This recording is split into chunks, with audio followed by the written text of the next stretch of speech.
Hello and welcome to this week's edition of Ignite News. I'm Rebecca Anderson. And I'm Toria Bellissimo. There are going to be some big changes in downtown Hamilton. So if you're a driver, you might want to listen up. The King Street bus lane pilot has been completely scrapped this week by Hamilton City Council. A final debate spurred on at a city council meeting between a core group of lane supporters who were mostly councillors from the downtown core. Of those was Ward 2 Councillor Jason Farr. Let's get right into it because this is serious. I cannot support quitting on this, which is essentially what we would be doing here tonight if we disband the transit-only lane. Hamilton City Mayor Fred Eisenberger also voted to keep the lane and spoke to why he thinks it was prematurely abandoned. I think it's mostly the emotional response. I mean, the data collected, and as the staff report indicated, they were supportive of continuing on. They thought it as a positive exercise. The users were predominantly in favor of it, and the operators, the bus operators, that thought it was an improved, movement through the downtown. So, I mean, there are a lot of positives that were lined up. I think the negatives were perception and emotions. We need to do some planning and work our vision and have a lot of public engagement. And that is why Pro-bus lane protesters filled the gallery with their yellow clothing, some heckling and clapping for their political input. And all the councillors that voted, to get rid of the bus lane and are somehow telling us that they're interested in transit and that they're transit users and that they believe in the future of the city. But how can you say something like that when you're not supporting a decision that has so many obvious benefits? Eisenberger talks about how to go forward to influence positive transit development for everyone in Hamilton from this point on. The voices of the community in terms of users, transit users in this case, but the voices in the community and how we engage them is going to make a large difference in terms of the kind of votes that we have here and the kind of decisions we make. Reporting for Ignite News, this has been Elizabeth Chernachenko. 9, minus 10 outside. It's a little chilly. It feels like a low of minus 14. The radio broadcasting course prepares students to work in the radio industry. In their final semester, the students transition from Mohawk College's online radio station, Ignite Radio, to the FM-based 101.5 The Hawk. This will be my first time going on FM. I'm pretty excited about it. I started with online radio station, and now I'm jumping onto FM radio station. So it's pretty much a big step forward into where I want to get to. So I'm very excited for it. I feel like this is my calling, this is my chance to step forward and get it to the big leagues. The shows will air throughout the week at various times, but will be in the style of a morning show, with a host, co-host, producer, and news anchor. According to program coordinator Sam Cook, working with others is crucial in radio. Working together as a team is a huge element of any morning show. You have to get along with your host, co-host, the person who's doing the news. Sometimes you like them, sometimes you don't, but you still have to get along. So that is a really important life lesson. Station manager Les Palango says one of the reasons people listen to The Hawk is because they enjoy hearing student broadcasts.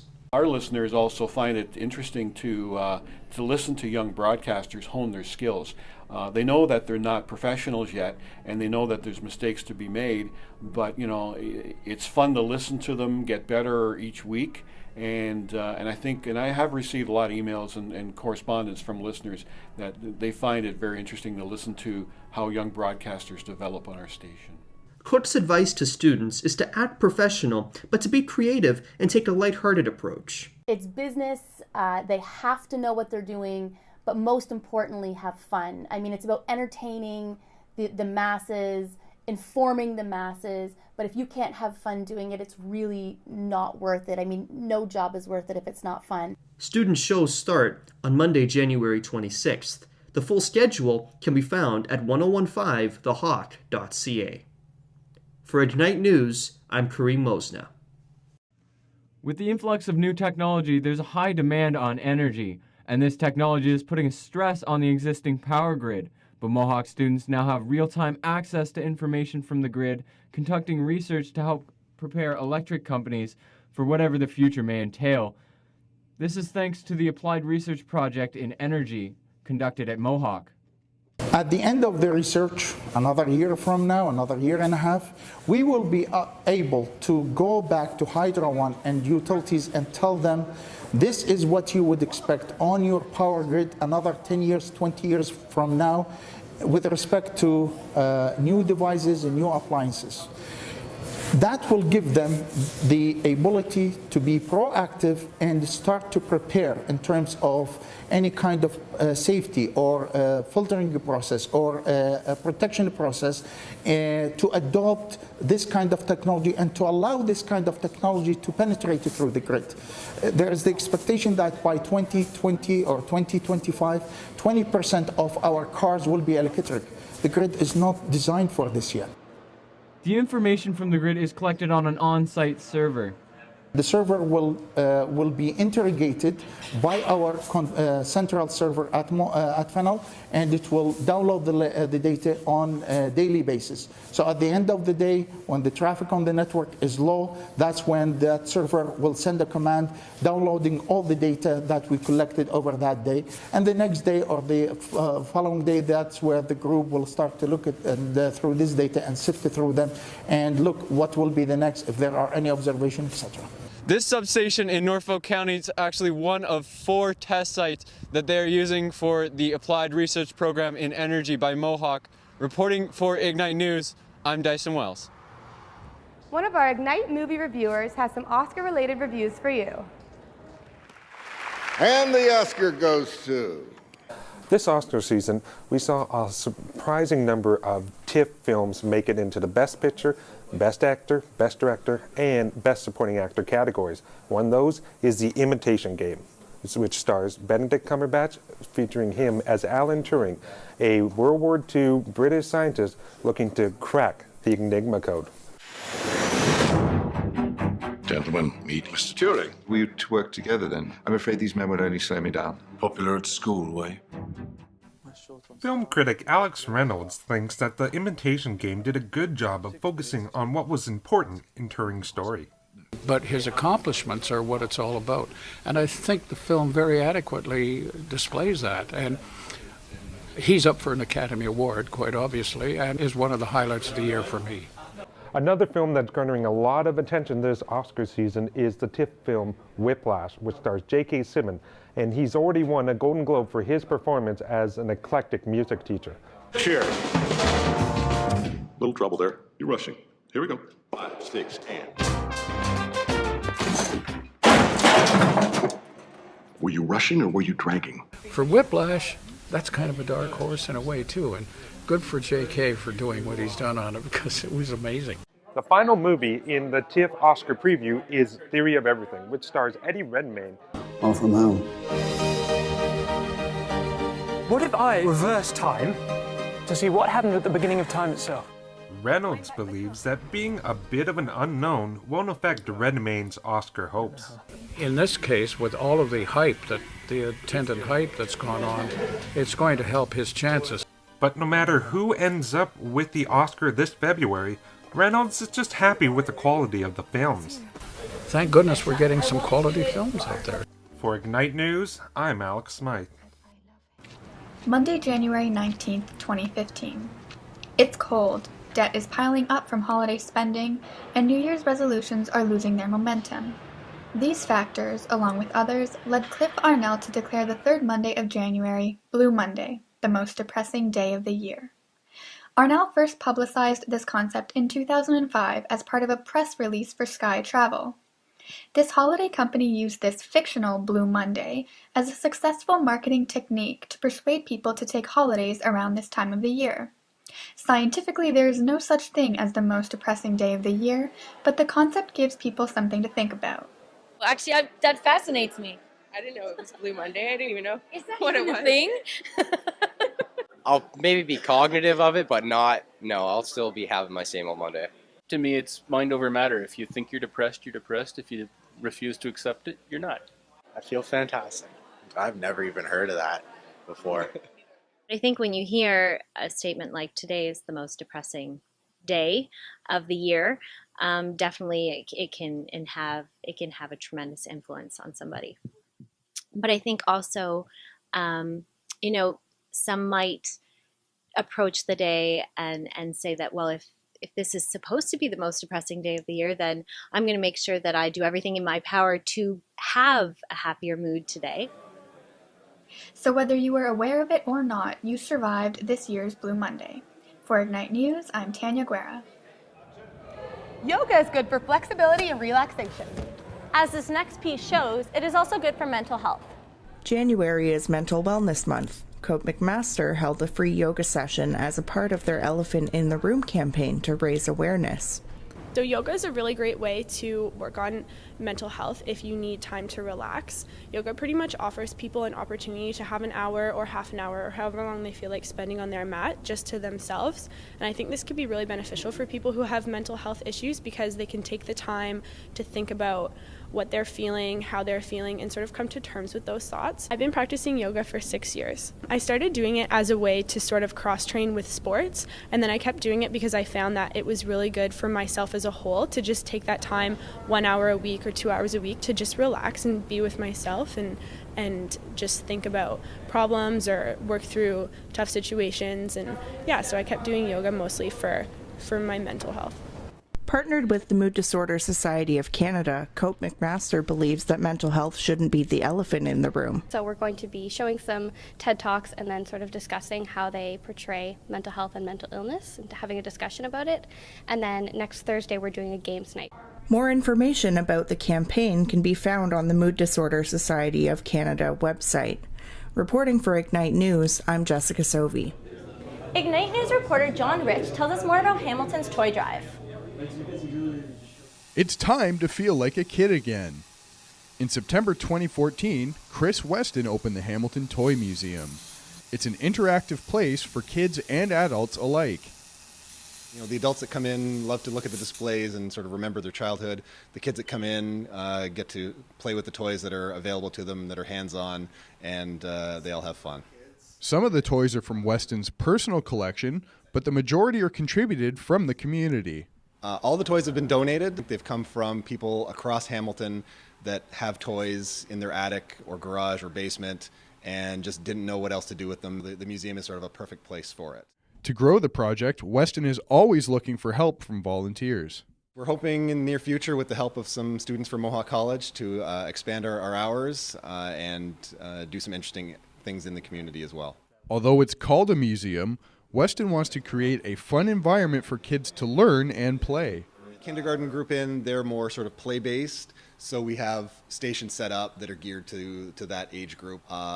With older kids, they can get into structures. We've got some challenges where you have to build a tower, build a bridge to sort of meet a certain set of criterion to support a load, for example. If you're looking for a dose of nostalgia, the Toy Museum is open 10 to 3 on Saturdays. Reporting for Ignite News, I'm John Rich. Hamilton's Royal Botanical Gardens presents its Frogs, a Chorus of Colors exhibit. Ignite News reporter Liz Chirichenko has more. It's not easy being green, but not all frogs face that dilemma. If you visit the Royal Botanical Gardens, you'll be able to learn all about these very diverse and very beautiful creatures. Jackson Hideki, I'm a resource interpreter here at Royal Botanical Gardens, and for the next 3 months I am working with and surrounded by frogs. So because we have such a significant wetland by way of Coots Paradise and in our own backyard, the Grindstone Creek, we have frogs right here in our own backyard. The frogs that we have in this exhibit are more global frogs. We have frogs from Asia, from Africa, from South America. There are over 5,000 different frog species, and their populations are in decline. So we're trying to kind of highlight some of the conservation efforts that humans can put forth to keep frogs around, and things that we can do as kids, as adults, to try and keep them here in our own wetlands. A lot of things are being very mindful of what you're putting down your drain. Frogs have the ability to breathe and absorb things through their skin, and when we're dumping things down sewers or down our drains that could be harmful to the environment, it could get into ecosystems and affect a frog very easily. They're an indicator species, so they can let us know if something bad is happening in an ecosystem. They're a major food source for other animals, as well as contributing to eating a lot of insects, and so a lot of mosquito larvae especially, so they're kind of good for humans in that respect. But just understanding that they are easily affected by humans. Habitat loss is another big thing. RBG has 2,700 acres of land that we protect, and so we try to make sure that everything within our boundaries is staying safe. The exhibit, called Frogs, A Chorus of Colors, runs all the way through winter until April the 12th. Reporting for Ignite News, I'm Liz Chernachenko. Local vineyards promote their products at Niagara's Ice Wine Festival. Ignite News reporter Jimmy Goldenberg tells us more. What can be better than dessert? For those that attended the Niagara-on-the-Lake Ice Wine Festival, it's the dessert that you can drink. Every January, this small historic town puts on the event to celebrate the region's sweetest creation. It's a great time to, actually enjoy the outdoors in the wintertime and see what Niagara has to offer and see the people and the music. The sampling booths provide local vineyards an opportunity to promote their products. Chelsea Morinette of Conzelman Estate Winery explained that they also give them a chance to educate people about the wine's unique taste. Ice wine is fantastic. It's a really different way to enjoy wine. For some people, they don't like wine because it's too dry. Ice wine gives people a chance to see a different way that you can produce something from the same grape. So you can do like something like a Vidal table wine, but you can do a Vidal ice wine and they'll taste so different. And they each offer different things. It's also really great to have after dinner because it's like a dessert in a glass, so it's really yummy. Most of these wines can be found at the LCBOs throughout the province, but festival promoters urge connoisseurs and tourists to visit their vineyards for tastings throughout the year. For Ignite News, I'm Jimmy Goldenberg. Musicians gather from all over the world to play North America's largest organ. Jimmy Goldenberg has more. Every Thursday, the Metropolitan United Church of Toronto opens its doors for a midday concert. Musicians from across the city and throughout the world jump at an opportunity to sit behind the church's pipe organ and play. So what's the appeal? Musical instructor and church minister Patricia Wright provided history and explained the allure behind this very unique instrument. This organ was installed on Easter Sunday. It was dedicated Easter Sunday of 1930. It has this part of the organ, the original part, has over 7,900 pipes. Now you will see on the back wall, we do have some pipes back there, and that's also built by Casavant. That was installed in 1998. There are about 400 pipes back there. So we altogether have about 8,300 pipes. This is the largest pipe organ in Canada. Besides providing city-goers a musical interlude to break up the day, these concerts serve a more practical purpose. Admission is free, but donations are used to help refurbish and maintain the organ. The church is hoping to raise $200,000 to replace worn-out pads that lie underneath the pipes and help to ensure that magical sound. So far, they're about halfway to their goal. Reporting for Ignite News, I'm Jimmy Goldenberg. If you saw Omar Kurd walking down the hallway, he would look like any other Mohawk television broadcasting student, except with a twist. He is a rising star. After playing in a multitude of bands and concerts, Omar went solo. Right now I only have the one solo project, which is my main one. It's called Elmira, and you can check it out on Facebook at facebook.com/ElmiraBand. Spelled like the city, Elmira, but with an A at the front. But yeah, I have only the one solo project. And right now I have a music video out for it, and I have my own first EP, and I have a Facebook page and a whole bunch of other social media websites. And I've played a lot of shows with them and given demos out to a lot of people. And yeah, I'm currently in the studio right now recording my second album. But the main thing that I like about playing is playing my original music on stage and actually having people like critique, or like not even critique, like people that can enjoy it and relate to the songs. And as if they enjoy it, or if I help people through my music, then I'm, already winning, basically. You can check out Omar's work at www.facebook.com/ElmiraBand. Reporting for Ignite News, I'm Alex Sempe.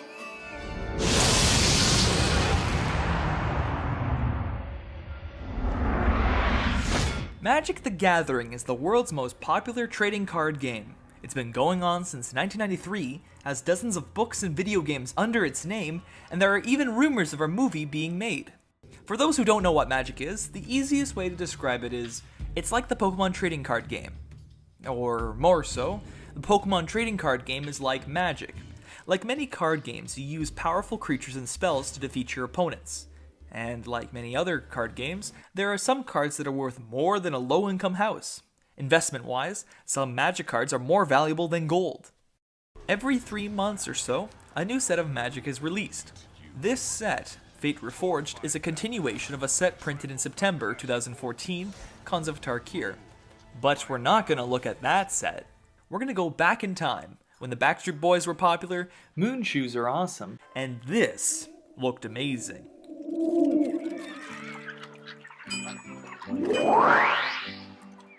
Magic the Gathering is a card game / role-playing hybrid developed by Microprose, a company famous for making such 90s classics like Civilization and XCOM. You are a duelist, who I shall name Noodles, trying to destroy the 5 evil mages who want to take over the world. Each mage represents one of the 5 colors of mana Magic is based on. At the beginning, you are given a deck based on which of the 5 colors you chose. You may play with multiple colors depending on which difficulty you chose. Choosing an easier difficulty gives you a deck with only one color, while the hardest difficulty is, well, I don't even know why they put it like this. This deck has no strategy behind it. It's why? If this all seems confusing to you, allow me to explain how this game works.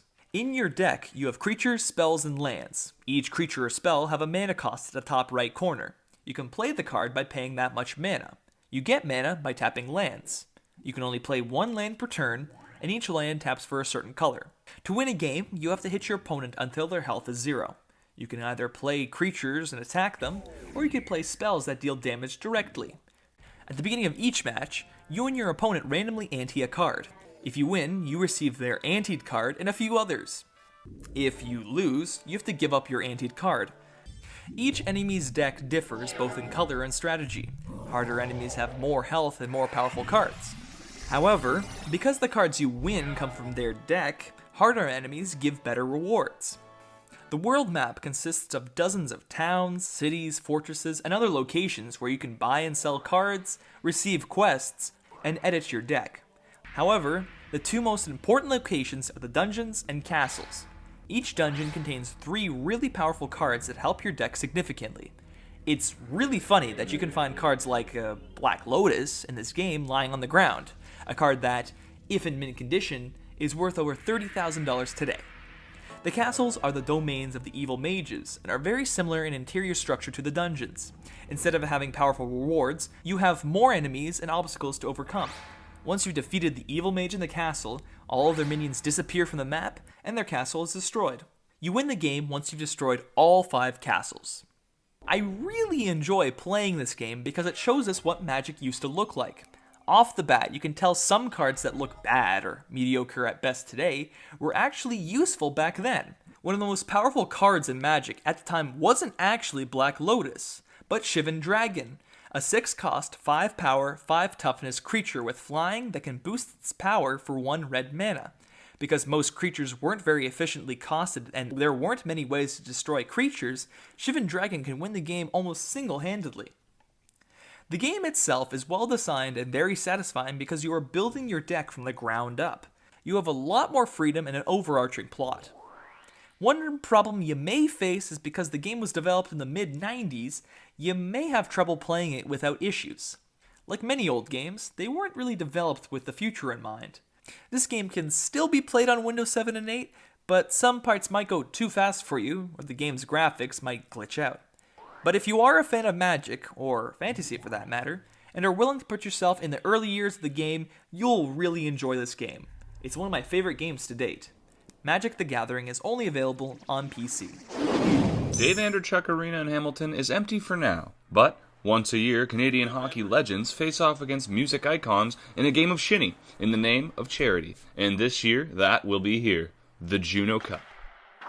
Today's ice time is just a bit of practice and a kickstarter to the fundraising effort all in the name of Music Counts. Music Counts is a charity that brings funding to schools across Canada to provide youth with an opportunity to learn their favorite musical instruments. Gary Roberts is one of the former NHL players who feels that this type of event can bolster funding for a charity that might not always take center stage like those participating.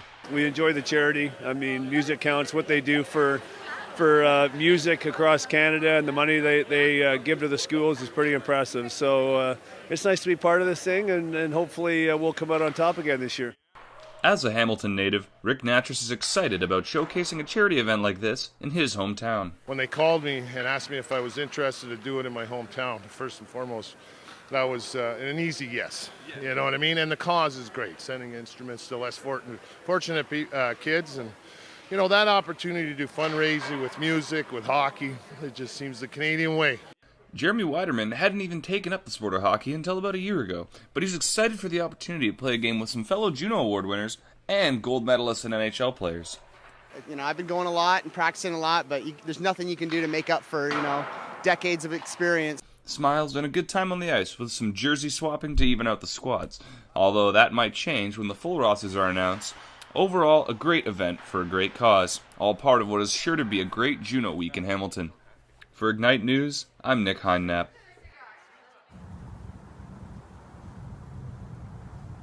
The key to a healthy and fit lifestyle is year-long nutrition and exercise. Although exercise can come to a screeching halt when the temperature drops and the snow begins to fall. Does a healthy lifestyle have to include blistering winds, frostbite, and losing a toe? No, it doesn't. Good news, everyone, you can keep your toes. Mohawk Health, Wellness, and Fitness Coordinator Dan McLennan explained how outdoor exercise doesn't have to stop when it gets cold. The first step is dressing for the elements. Things you might think about are dressing in layers. So basically having an outer layer that protects you from the elements and then an inner layer that pulls moisture away from your body so that you're not getting wet. Getting wet when you're outside and exercising in the cold is your worst enemy because being wet and also cold means you have difficulty warming up. Other articles of clothing to consider would be cotton socks and gloves, running shoes, headbands, hats, and goggles. So the things you need to watch out for when you're exercising in the cold, you probably want to look at the temperature first off. Your risk of frostbite is increased. You're losing quite a bit of fluid because of dehydration, right? You're evaporating through your breathing, so things to concern yourself with there. Other risks that you might have a look at are wind chill. So ways to mitigate those risks, make sure that you're replacing your fluids. Even though you may not be thirsty when you're exercising in the cold, you are still losing moisture to the environment. Winter sports such as snowboarding, skiing, skating, and hockey are also a great way to stay bundled up while working out in the cold. Anything that you do in the summer is fair game when you're in the cold as well. If you're a runner, watch out for ice. A lot of the sidewalks aren't cleared as well as they should be, so there's a risk. And if there's a light dusting of snow over top of things, you don't really know what's underneath there. So you might approach running with caution, maybe even slide yourself off the sidewalk onto the street where they do a better job with snow removal, or use a bike path. Exercising outside in the cold is all about knowing your limits. If you're having difficulty breathing, your skin is irritated or red, or if you notice lots of ice, then it might be time to head inside. Even if the elements are too harsh and you have to stay indoors, there are always lots of options to work out at home. Workout videos are a great way of getting some daily exercise in without leaving the comfort of your living room. Carla McGill, Ignite News. And that's all for this week's edition of Ignite News. I'm Rebecca Anderson. And I'm Tori Bellissimo. Thanks for watching.